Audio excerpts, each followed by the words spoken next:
સત્તાધારના વિવાદમાં દિવસે ને દિવસે આક્ષેપ પ્રતિ આક્ષેપ થઈ રહ્યા છે। હવે ક્યાંક એવું લાગે છે કે અહીંયા બે સગા ભાઈ લડી રહ્યા છે।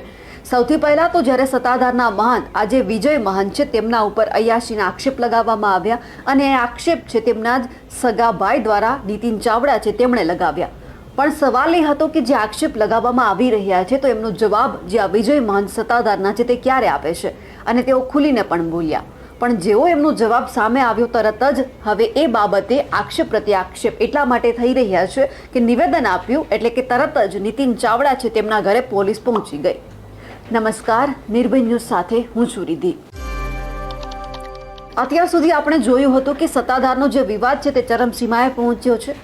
જે નીતિન ચાવડા છે જે અત્યારના હાલના વિજય મહંત છે તેમના જ સગા ભાઈ છે તેમણે આક્ષેપ લગાવ્યા હતા વિજય મહંત ઉપર કે જે વિજય મહંત છે તે અયાશી જીવન જીવે છે। તેમણે એક ગીતા વ્યાસ કરીને જે મહિલા છે તેમની સાથે આડા સંબંધ છે, તેમની ઉપર વિજય મહંત છે તે કરોડો રૂપિયા ઉડાવે છે, તેમની બાજુમાં જ બંગલો બનાવ્યો છે અને જે વિજય મહંત છે તેમણે કરોડો રૂપિયા સત્તાધાર છે તેમના ચાઉ કરી ગયા છે।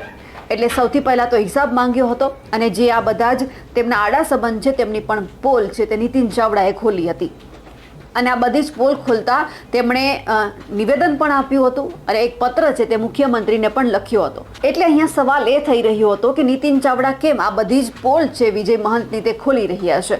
એટલે હવે ફરી એક વખત જ્યારે આ બધું જ ચાલતું હતું, આક્ષેપ પ્રતિ આક્ષેપ ચાલતા હતા, ત્યારે વિજય મહંતે ગઈકાલે ખુલાસો કર્યો કે મારા ઉપર આ બધી ખોટી વાત ચલાવવામાં આવી રહી છે, મારો કોઈ જ આમાં હાથ નથી, જે લોકો આ બધું જ કરી રહ્યા છે। મારે તેમને પણ સવાલ છે કે હું એક સમિતિ રચીશ અને સમિતિ રચવાનું જે કામ છે તે પણ હું બીજાને સોંપીશ, જેથી કરી જે આ બધા જ વિવાદ થઈ રહ્યો છે તેમાં પણ એક